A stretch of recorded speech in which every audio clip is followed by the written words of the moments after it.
Welcome to Practical AI.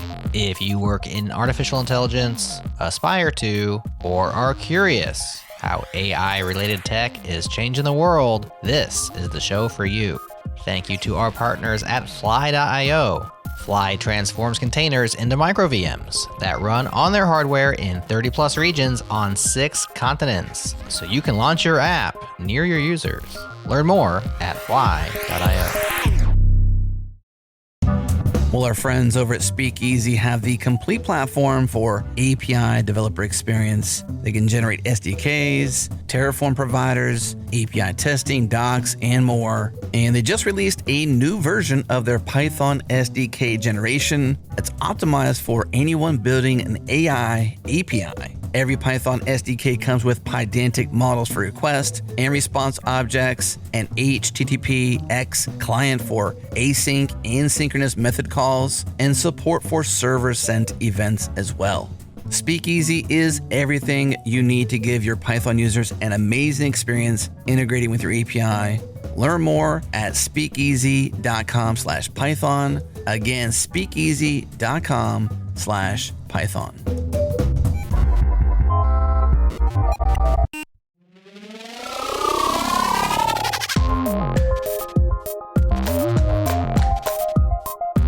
Welcome to another episode of Practical AI. This is Daniel Whitenack. I am the founder and CEO at Prediction Guard, and I am joined as always by my co-host Chris Benson, who is a principal AI research engineer at Lockheed Martin. It's good to record one together, Chris. We've been a couple where we've been apart, so that's right. It's good to have the band back together, I guess. Absolutely. I took a brief respite. I had some lower back surgery, and since I'm always thinking about technology and AI, I was trying to imagine what the surgery might be like today versus if I had done this, if we were in a slight time warp and gone to the future. Did they have a robot arm? Exactly. If they did, reinforcement learning combined with, kind of a chat interface and, the whole thing. So it was kind of a novel mind experiment there that I had about what would it be if I was, if this was a little bit different time. But yep, all good for here.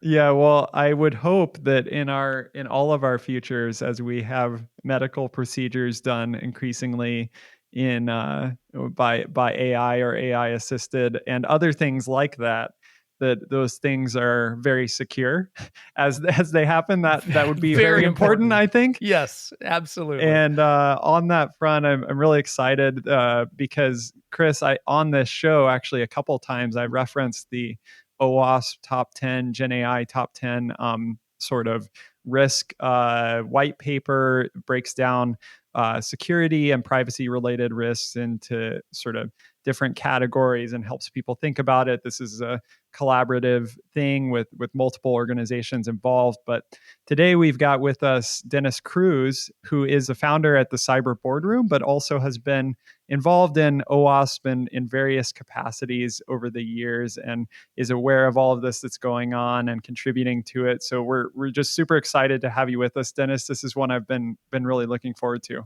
Thanks for inviting me, and this is a topic that I'm very, very interested at the moment. Because I think there's a lot of potential. There's a lot of dangers too, but I think it's very exciting times for us as an industry in all sorts of levels. Yeah, well, like I mentioned, you've been involved in OWASP in different capacities. How did the kind of, I guess, give us a little bit of background in how first off, what OWASP is and what that means for those that aren't familiar, but also as you kind of started seeing this GenAI stuff come about, how did it strike you from that standpoint of being involved in OWASP over the years? Okay, so OWASP is the Open Web Application Security Project. And you kind of can say that OWASP is the people around the world that kind of cared about application security, that found that sort of intersection of the world moving to apps versus networks, and then the security elements of it, right? And I think it's definitely one of those organizations has grown from nobody really cared about it to some more people carrying it to now it's been referenced left, right, and center, right? And has really changed the world in very, very nice ways. And there's always attracted, I think, the people that want to do better. I think it's a lovely community. It's very open, by its nature, but it's also, I think it's been a great hotbed of innovation, right? In terms of the first OWASP Top 10, the testing guide, a lot of amazing tools come out of it. OWASP Zap, dependency checker. There's bazillions of tools. I develop a couple too, and it's a great community, right? And I think GenAI, it's an interesting evolution on our technology, even from a security point of view, because I think for the first time, we have a technology that kind of understands intent, right? And I think that's quite different. Now, I want to say the bad, but I think what GenAI is doing, ChatGPT and everything, is actually making most of what we always talked about in OWASP even more important, right? Because if you think about it, GenAI is an API, right? It's fundamentally an API that you send some data in, you get some outputs out, and these days you even connect to internal systems. And in a way, it's your most vulnerable and your most dangerous API at the same time. And I would say that the most thing that is quite unique with GenAI is the fact that you're now sending English or Portuguese, right, or French or whatever language, or Klingon, right, whatever language you want to talk to, that is now code, right? And that's quite different. For the ones who've been doing security for a while, we always talked about securing code and data, right? Like if you can separate code and data, we know what code is, we know what data is, you actually can secure things quite well. Now you're in a world where data is code, right? So that introduces a huge amount of interesting challenges. And I think it's one of those technologies that in one end, he's going to create a lot of problems, but on the other end, I think it has the potential to solve some of the biggest challenges of scale that we always had in security and in engineering, right? And in development with that technology too. So I think it's going to add up to both sides of the universe there. It's interesting. I actually want to go back to something you said right as you were starting off a second ago and build on it a little bit, that like you kind of alluded to, for a long time, over the years, security was always kind of the redheaded stepchild of application developer. There was a lot of folks that just didn't care too much. And obviously, we've progressed along, and we're talking about Gen AI and things like that, what we're doing now. But going back, I'm just curious, as we're talking about security in general in app dev, even before we get to AI being introduced into it, what has motivated people to get into the security side, in your view, as you've watched this? Because I too have seen that the security concern go from being kind of a backseat thing to being very front and center and very important in a lot of organizations.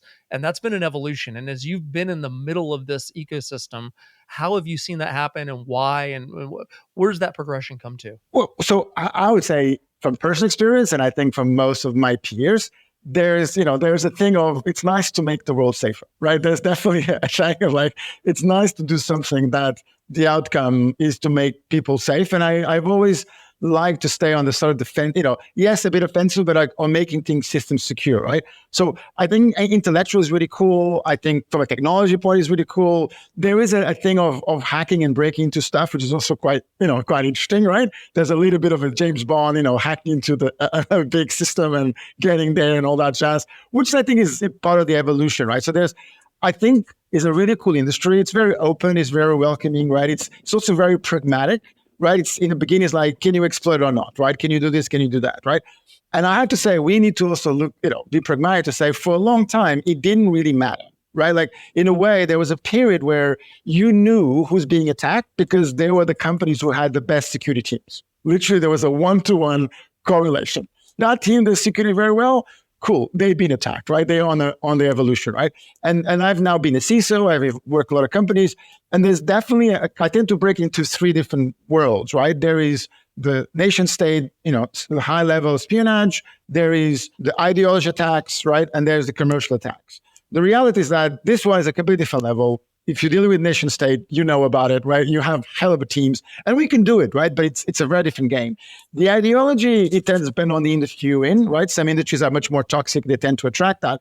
Most of it is to do with the business model of the attackers. So what has happened in the last, 10, 15 years is that the more we move our society into digital, the more the business model of the attackers evolve.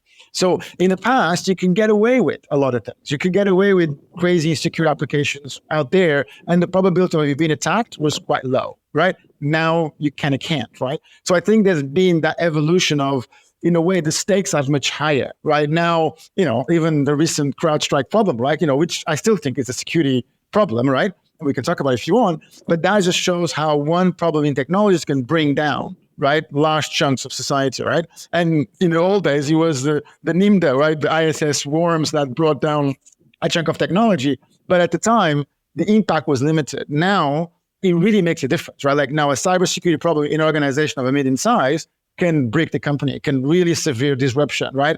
Even a ransomware incident in one of our suppliers can actually cause a lot of problem in your world. So I think, the application security and OWASP and everything, we have, in a way, matured with the kind of evolution of the market, right? Although I have to say that I still feel that most companies it's still a marketing exercise. It's a controversial view, but I think we still don't have a good way to measure the cybersecurity preparedness of companies. So there's still a lot of companies that kind of roll the dice and go, well, I hope it goes okay, right? Although much less than before, but I still feel there's a lot of maturity that we need in our own industry, right, to do that. And this the final point, the thing I also learned a lot was that cybersecurity is not an isolation, right? Cybersecurity is a side effect of engineering and business practices, right? So there's a moment where if you want to fix cybersecurity problems, if you want to fix application security problems,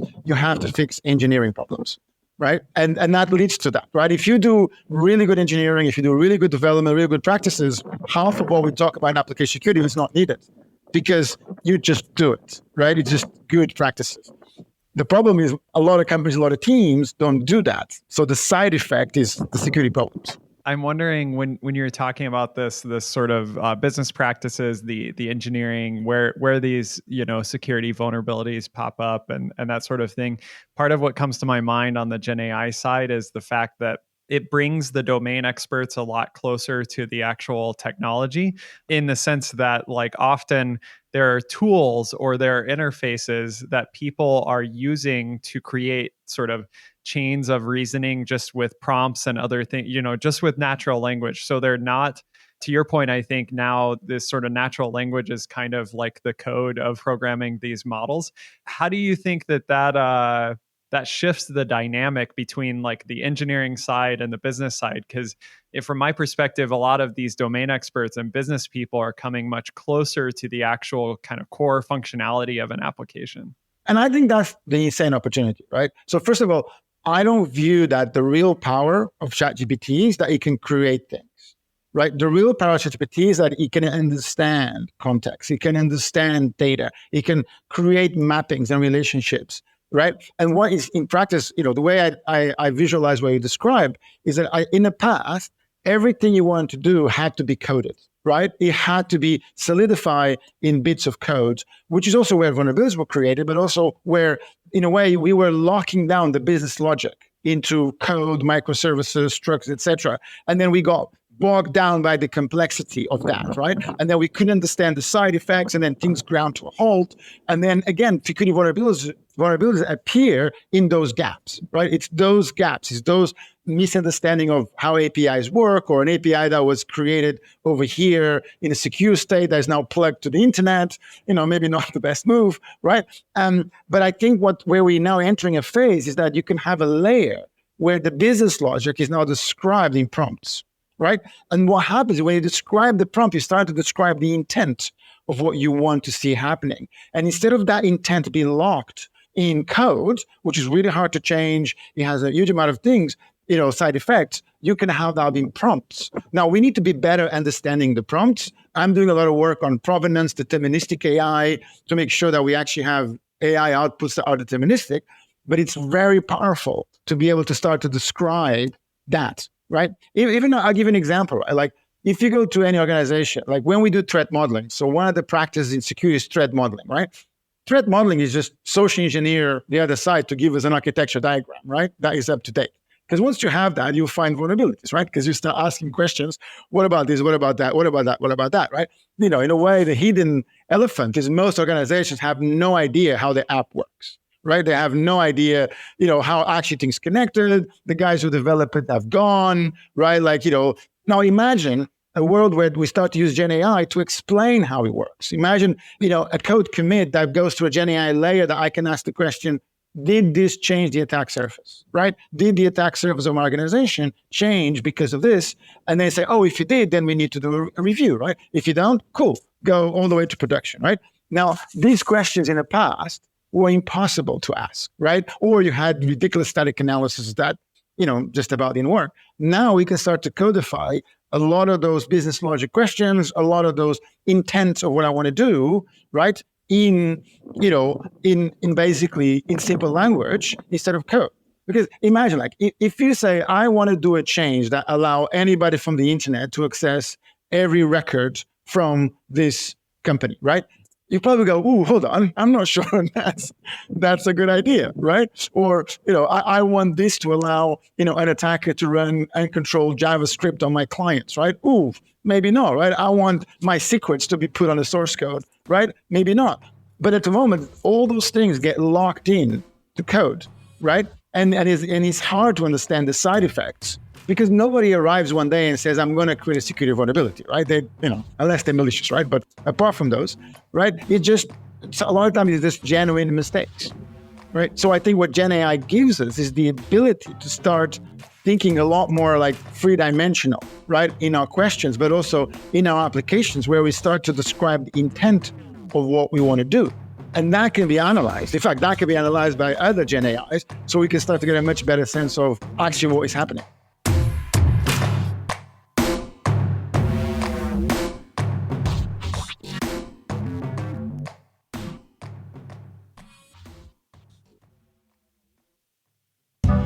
Okay, friends, I'm here in the breaks with Annie Sexton over at Fly. Annie, we use Fly here at Changelog. We love Fly. It is such an awesome platform, and we love building on it. But for those who don't know much about Fly, what's special about building on Fly? Fly gives you a lot of flexibility, on multiple fronts. And on top of that, you get, so I've talked a lot about the networking, and that's obviously one thing, but there's various data stores that we partner with that are really easy to use. Actually, one of my favorite partners is Tigris. I can't say enough good things about them when it comes to object storage. I never in my life thought I would have so many opinions about object storage, but I do now. Tigris is a partner of Fly, and it's S3 compatible object storage that basically seems like it's a CDN, but is not. It's basically object storage that's globally distributed without needing to actually set up a CDN at all. It's like automatically distributed around the world.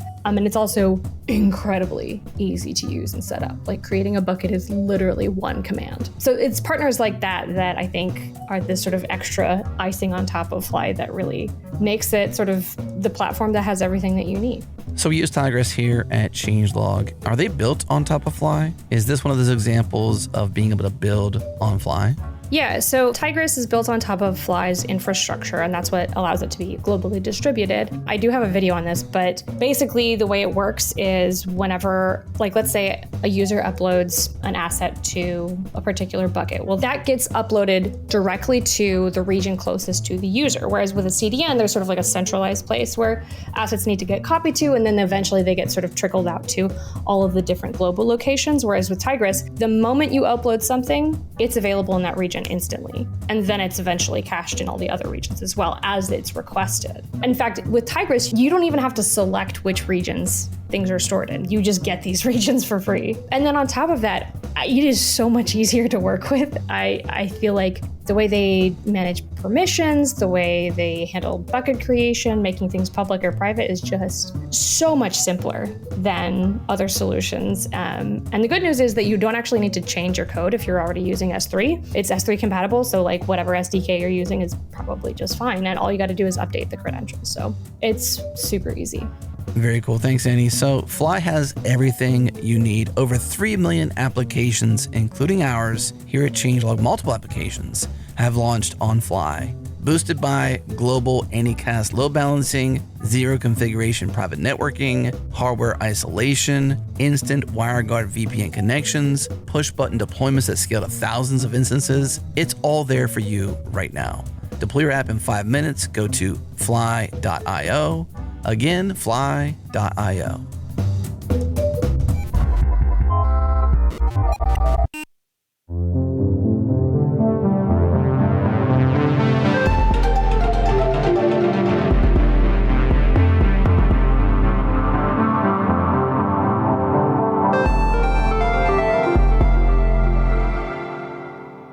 So Dinis, you said something that was pretty intriguing to me, which I think is maybe a kind of distinction that is maybe interesting to draw out and get your thoughts on, which is this idea that, like, when you think of kind of the intersection of cybersecurity and AI, you could come at it from two perspectives. So you could come at it from, how can we use AI to help us in our cybersecurity tasks or to create new tools for cybersecurity? And then the other side would be, well, how do we operate AI systems in a secure way? So there's probably some interaction between these two things, but could you give us a sense from your perspective as an expert in this field and also seeing a lot of things so far, how do you see the kind of maturity of these two sides of that coin? Anything you'd want to highlight on either side of that in terms of how both things are progressing, at least at the state of where we are now?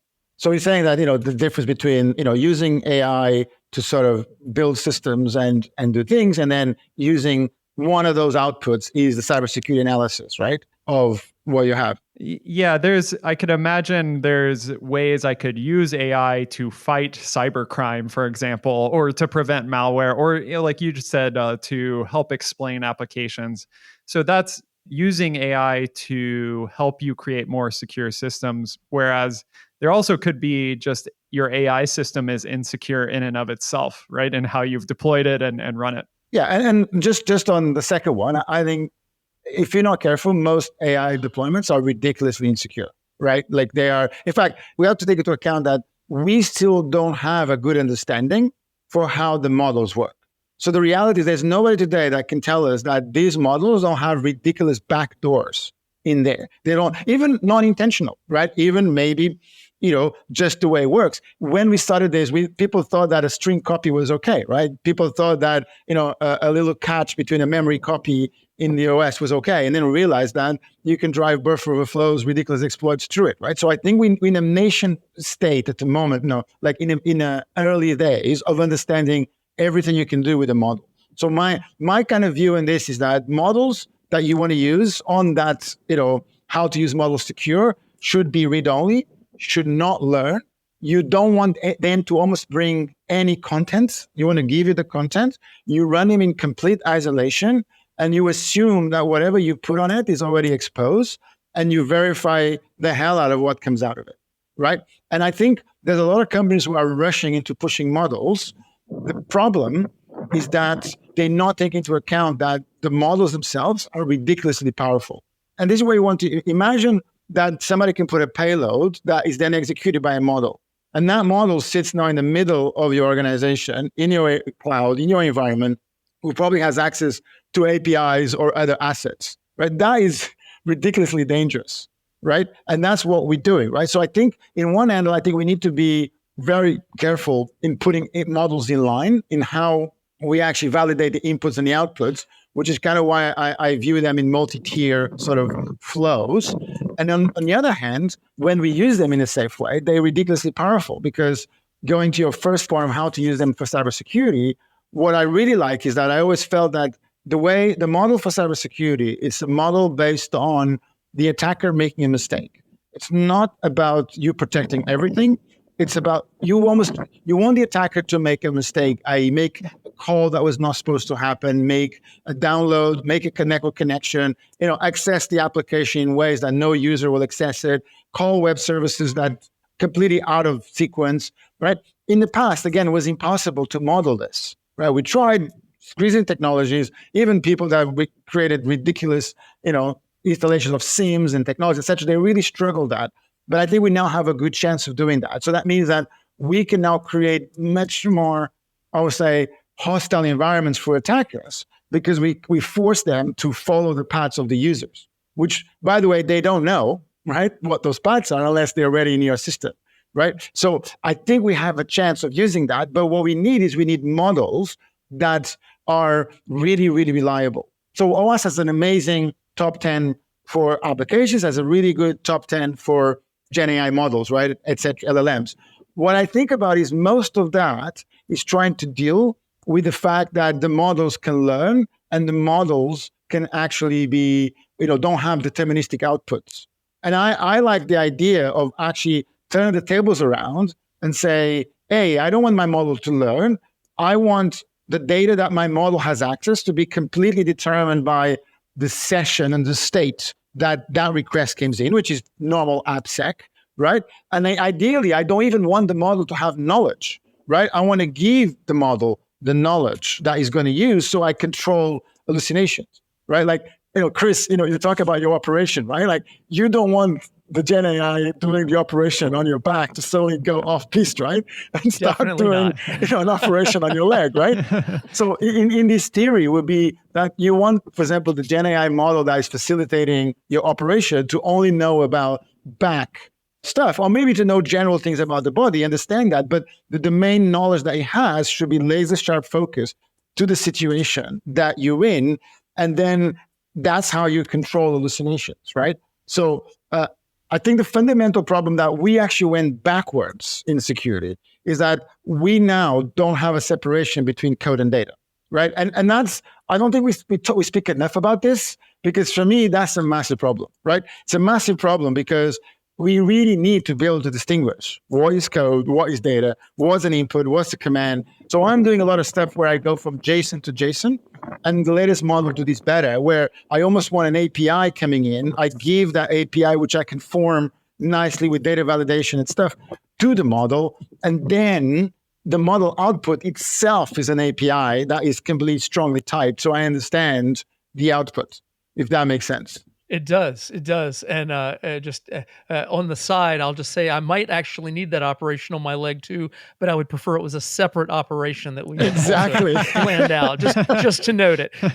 It's funny, as you were taking us through that, I have a whole bunch of different pages up here relating to things we're talking about, including on the OWASP site, that top 10 for LLMs and generative AI apps. And ironically, as you were going through that, I was like, wow, they already have this amazing list, which kind of addresses these things you were talking about. And then you referenced it explicitly. I was wondering, could you kind of take us through, like, how was that generated? What's the thinking? Because it looks, based on everything you were saying, it looks like almost a roadmap of the things that one needs to be thinking about when going through the process. Could you take us through that a little bit? Well, I think you just nailed it. Right? I feel that what you have there is, the team who did it, and I wasn't very involved in it. I was a little bit on the outskirts of that project, because I thought they were doing amazing work, right? Is that they had a huge consultation period, right? They talked to a lot of people. They listed a lot of the stuff that goes wrong. What I think is interesting about that is I think that whole list has a bias for the teams that are kind of deploying their own solutions, right? And it kind of covers a lot of those things, right? I kind of feel that a lot of that needs to be addressed by the people that provide the models, right? And I think more and more, I almost, it gets to the point where you don't want to build your own cryptography, right? You want to use cryptography models that are very robust. It gets to a point where some of these, I'm like, you shouldn't be building your own model. It's a bit like, look, unless you have a hell of a team and you really know what you're doing on that area, right? Most organizations, I don't think, should be building models, right? Because the big paradigm shift for me was when the prompts is where the action is, right? And even if you look at things like Claude and the recent now, the people are sharing the prompts for those things, you see how much the prompt is actually impacting, right? The stuff. So going back to the top 10, I think it's a great roadmap for people who are deploying their models to go, do I have to care about this? Does this apply to me? Like, how do I answer this in an effective way, right? Because I think that's very important.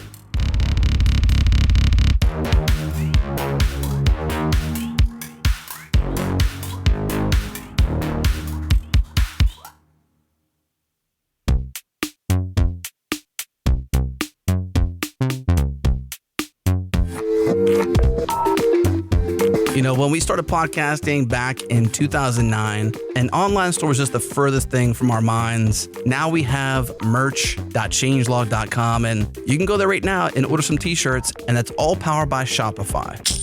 What did we do before Shopify? I'll tell you, we did nothing. We couldn't sell. There were other ways, of course, but they were very hard, very difficult. Shopify let us build out an entire front end, obviously branded like Changelog is. It's amazing. Merch.changelog.com. And our favorite feature is we use their API to generate a new coupon code, a personalized coupon code for every guest that comes on our podcast, and they get a free t-shirt from our merch store.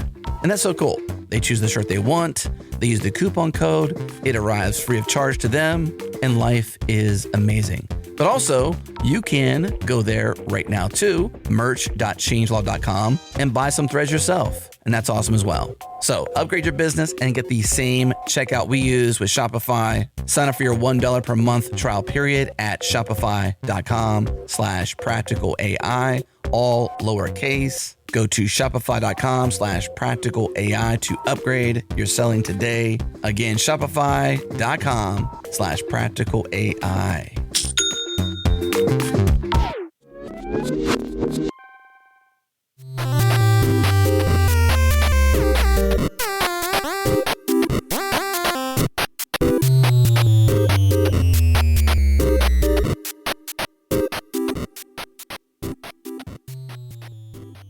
Well, Dinis, I'm really fascinated by this concept that you brought up about separating the model and the data. You phrase that in various ways. It sounds like you've been thinking about this concept, a lot. I'm wondering if you could bring that to a practical level, maybe for those out there that are kind of wondering, like maybe in both cases. So I'm using a closed model provider like OpenAI or Anthropic or something like that. There's that scenario. There's also people that are hosting their own model or even running it locally on their laptop with a local model server. From your perspective, what are the interactions between kind of model and data, or like, as you put it, knowledge and model, that are relevant in those scenarios to create either goodness or badness in each of those scenarios? So I think the first very important thing that is very relevant today, that wasn't, I would say, 6 months ago, is that we need to move from this idea that you have one model, right? What you have now is you have an ecosystem where you have multiple models, right? And they will go from probably some of the most, commercial, if that fits your model that you want to use, to the open source one, but also from the most powerful to the least powerful, right? Because what you want is this mode where you start with, I want to do X, right? And with X, you want to start figuring out what is the best model, and sometimes what is the best combination of models that will give me that output, right? Because in a weird way, the best deterministic way to do something is code, or to have the least amount of moving parts in there. So, and because also remember, there's a cost issue here, right? So the more you use the models, you want a situation where you're firing these model analysis all the time. Now, if every one of those is hitting an OpenAI endpoint, that will get very expensive very fast. But it's not just that, right? Sometimes you don't want that whole package. You don't need all of that. If you just want a summary or you want a validation, you want this, there's now a lot more models, and there's models who are specializing in specific things, who have certain bias that you want to have those bias, right? In terms of that. And so I think it's important to start thinking not just of one model, but a sequence of models, but also what is the best model that you have.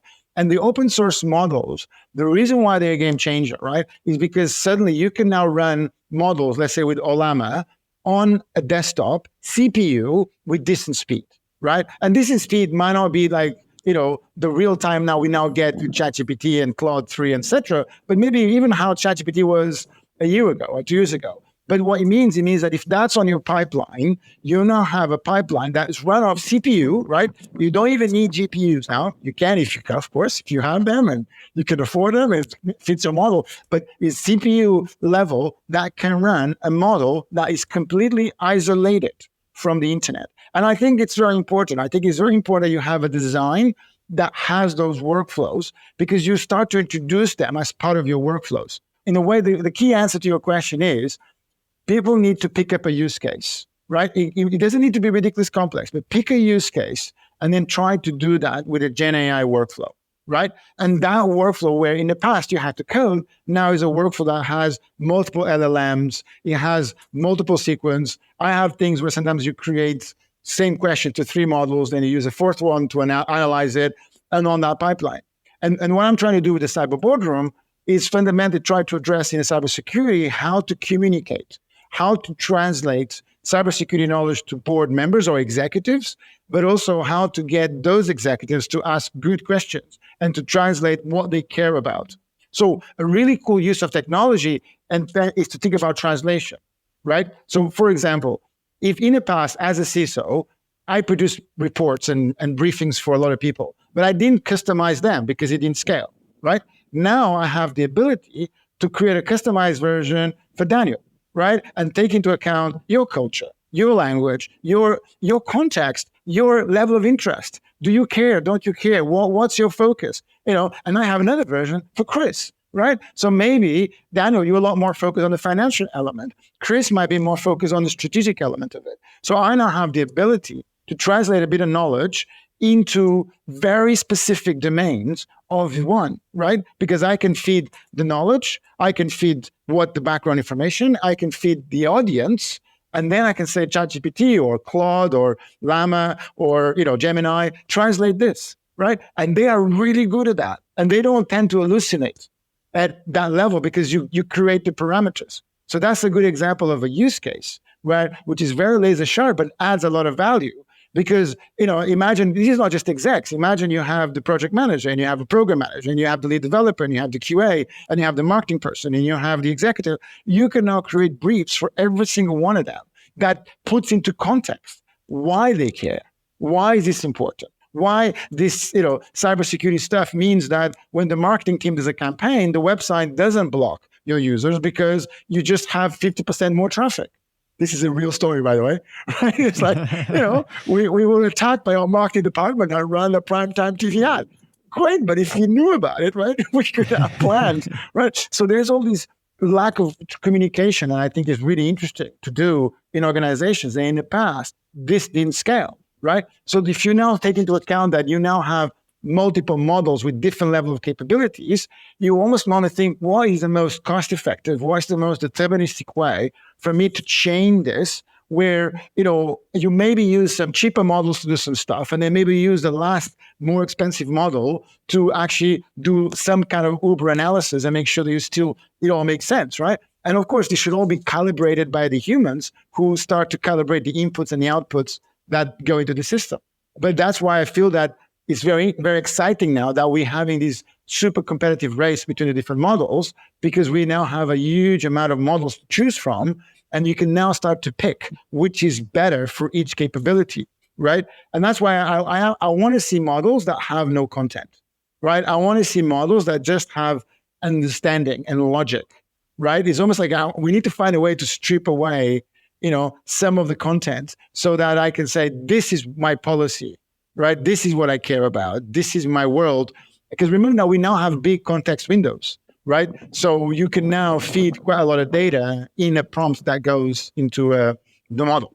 It's really fascinating, with what you're doing at the Cyber Boardroom in terms of kind of optimizing using the right models in the right way. And then I actually want to reach back a little bit to something you said a few minutes ago, where you were saying, from a security concern, you wouldn't want most organizations to, for instance, build their own models from the ground up, use these foundational models for which you have strong security basis in that you can trust, and then optimize in the way that you were just discussing. I think you've really hit on something, because I think a lot of organizations are really struggling with how to approach the different workflows to maximize their productivity and that output while staying secure and not exposing themselves. So you seem to have a really good grasp of this workflow that maximizes the productivity and the efficiency for the different audiences while not getting them into trouble by doing something they're probably not well suited to do. Is that fair? Would you say that that's a fair way of? Yeah, it's a nice compliment. Thank you. But I that's what I'm trying to do, right? I kind of call it deterministic GenAI. And people go, well, but it's not supposed to be deterministic. I'm going, yeah, but that's the problem, right? Like, first of all, there's a cool side of it for creativity. Great. We already have that, right? what I think is interesting is to leverage that ability to understand context and to write in English or write in Portuguese or write whatever language you want, and to do that translation layer, but to be very deterministic, which also means that we need to be much better at provenance, which is basically that path of this creates that, creates this, creates this. But also it's a way to scale, right? Because if you start to have provenance on good sources of information, then you don't have to do this all the time, right? You can build your knowledge base, right? You can build your workflow base and you can build your confidence. And then it's about creating these microservices that do one thing really well. And if you think about it, like, you don't want a microservice that changes behavior next week when a new model comes along, right? Like, dude, like, it's like we want deterministic stuff, right? Because we build things on top of that, right? So we need to start getting to these building blocks again, components, right? That they do one thing, they do it really well, they are super reliable. Yes, there might be a model in the middle, but that means that the thing has this size versus that size, right? In terms of the capabilities.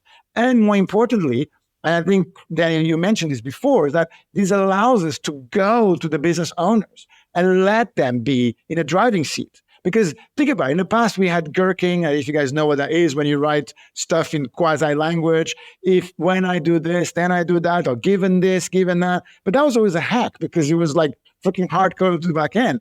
Now we can actually have the business describe the intent. They can describe the workflows. They can describe what the experience they want for the user, for the data, even data transformations. We can start to describe what I want to get from here to there, right? And then it's about how can you lock it down in the most reliable piece of code and system, right, that can do that, which is why having models that run offline are very important, because that allows you to lock in, version control that thing, and then know that it will still go in 2 months, 2 years, 5 years, it will still do the same thing. And I think that's very important. So from a security point of view, what I've learned was every time you have a system that behaves like a black box, you have vulnerabilities. Right? Like it's literally, so we're creating the Uber black box, right? For this stuff. So what can go wrong, right? So in the past, I knew that the less the team tested, the less the team had architecture diagrams, the least they understood how a part of the application worked, the more vulnerabilities I was going to discover because they couldn't test it. It's almost like, how can the developer understand the side effects of what they're doing if they don't see it, right? So I think we have to be very careful by creating these black boxes, right? That we don't understand the behavior and how it works. Something that is maybe brought into a little bit more clarity for me as you were just describing what you just described with the black boxes. We had a few episodes ago, Chris, you remember we had the episode, I chatted with Donato when I was in London at WithSecure.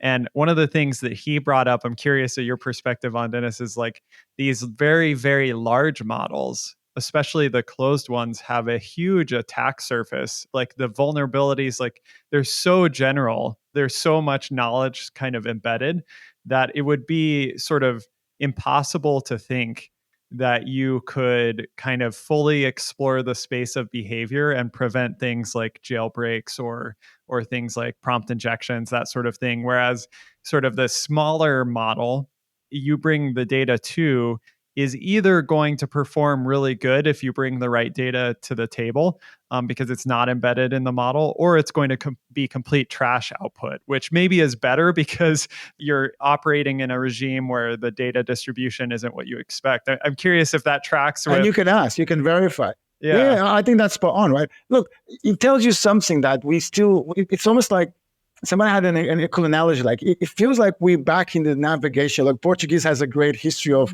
discovering the world, right? So at school, we learned how the Portuguese, right, and the Spanish and everybody else were like, what's out there? Let's stand the boat, right? And then, hey, look, we discovered a country. We discovered, something, right? It feels a lot of these models are like that, which in a weird way is ridiculously scary. Like, just imagine, like, there be dragons. Imagine you roll an app, you do a web service, you ship it, and you go, hey, do you know that thing knows chemistry? It's like, what? You know that thing speaks 20 languages? Well, you know what I mean? So I think it's the fact that we talk about emergent properties, and the fact that people still talk about what the models do by probing it, right? Like from the outside as a ridiculous black box, that shows you how immature we still are in that level, right? Like, yes, software is complex, but we can actually understand kind of what it does, right? Like we can actually, okay, given the time and money, we could actually reverse engineer even the most complex piece of software and going, yes, this thing is not going to know chemistry, right? This thing is not going to do beyond this. It might do some bugs, but it has a limited operation space, right? I think the models, in a way, it's a good thing in some aspects, but they have all these properties because they build these really big three-dimensional or multiple dimensional views of it. But that's not what you want from mission critical systems. And that's what I was talking about exploits. My prediction is there's going to be a number of exploits, backdoors, and seekers of instructions. My crazy ASCII characters, crazy XML characters, whatever, math numbers, whatever, that will trigger the models to go into a place that they do crazy stuff. But we don't know that because we don't understand like the models, right? Like people hack a model almost in English. Oh, pretend that you're now writing in ASCII art and you do this. I'm like, that is, if you think about it from an exploit point of view, that is very basic, right? Like there's going to be way more ridiculous, complex, but interesting, well, I guess from a security point of view, type of exploits that people will have once you start to understand how it works inside, right? Which is why I think we also need to start measuring almost like what is the behavior of models, right? Like how do they arrive at those conclusions, and then even have models that can only do those bits. Does that make sense? Right? So again, I want deterministic models. I want models that I can start to vouch for how they work and how they do, even if maybe sometimes they're a little bit less efficient, but you earn the explainability. So I want you to actually, as we're starting to wind up here, I would like to ask you to even extend that a little bit in terms of kind of where you think that's going to go, because you've already touched on, trying to get to more deterministic models and some of the things you're expecting. If you were to blow that out in a slightly longer time horizon, maybe several years, where do you think all this is going to go, and how do you think it might get there speculatively, like recognizing that we're just doing the crystal ball and asking you to tell us kind of when you go to bed at night and you're thinking about this, what do you think is going to happen? Okay, there's multiple areas, right? I think sure. I feel on the whole fake news, creation of crazy content, using AI for the attack, that's going to grow, right? There's business models around it. I actually think that's going to force us to have deterministic and provenance on news. So I think that's a good thing, right? It's going to be bad, but it's going to force us to address that problem, right? There is a level here that we're going to have to control it, just like we control nuclear weapons, right? Other things. I think there's a level here that we have to be careful, right? Not to create things that go completely out of control. And we might have a couple, but that's a bigger problem, right? That needs to be addressed. Where we're going to have the biggest impact is like, I think Kevin Kelly had a great phrase in one of his books. He talks about AI even before ChatGPT. But you talk about AI will become like electricity, right? You'll become embedded in all these little things, but it's not a massive thing, it's little bits, right? It's little things that you slowly start to have that introduce a level of intelligence that we don't have today, right? So if you think of most of our interactions, they don't have a lot of intelligence, right? They don't learn, they don't, and I think the models become small to run in your phones, as the models become small to run in microservices, I think what would be very powerful is the creation of these lots and lots of little use cases that really make a difference. And then you start to trust it, right? And then you compound them on each other, right? And my instinct is that anything that relies on a black box eventually will blow up, right? And when it blows up, people push back and going, whoa, we can't have that. It's okay for proof of concepts, but that cannot be doing stuff. Also because technology now, I think, had got to a point where we would drown in complexity, right? We would drown in all sorts of things that, we don't fully understand, they don't connect the dots, and even applications, systems, and they're so complex, and companies are so complex, right? I think understanding them in the smallest way, that will dramatically change. That's how you change society, right? You change society by literally introducing something that becomes really powerful, really useful. And the final point I want to make here is I think there's a ridiculous opportunity for reframing education, right? And to finally create a learning environment that individuals can learn in the best way for them, right? So I think we can change the way how we learn. Continuous learning is a big thing, but also how we change the education from being like a memory kind of exam-based stuff, right? To actually be about learning, right? And now it's about creating customized learning paths to the individuals, right? But also I guess just the final point is that this means that the human is literally the one that is ridiculously important here. This is a tool to help, the human to be even more productive. The same way that we use the internet, the same way that we use the hammer, the same way we use electricity, is just a different one, right? That we had before, because he can understand language, and we never had that before, right? So I think it's an insane opportunity. But the attack side, yes, you will go. But we didn't need GenAI for people to create ridiculous attacks, right? But on the defense side, I think it changed the nature of the game, right? So I think it's very exciting on that. I hope that answered your question. It was a great answer. It's awesome. Yeah. Thank you so much for taking time, Dinis. This has been great. I really have been looking forward to this, and love the conversation. Love this idea of kind of thinking about knowledge and data and model and how those are connected or not connected. Please continue your great work. It's a great contribution. And yeah, thank you so much for taking time. It's been a pleasure. My pleasure. Great talking to you guys. Thank you for listening to Practical AI. You know what's cool? Free stickers. During the month of September, we're mailing out changelog sticker packs to everyone who leaves us a thoughtful 5-star review or blog post about our pods. Simply email proof of your review to stickers@changelog.com alongside your address, and we'll mail out the goods anywhere in the world. Once again, that's stickers@changelog.com. Pics or didn't happen only in the month of September. Let's do this. Thanks again to our partners at Fly.io, to our Beat Freak in residence, the one and only Breakmaster Cylinder, and to our longtime sponsors at Sentry. Use code CHANGELOG when signing up for a new Sentry team plan and save $100. That's all for now. We'll talk to you again next time.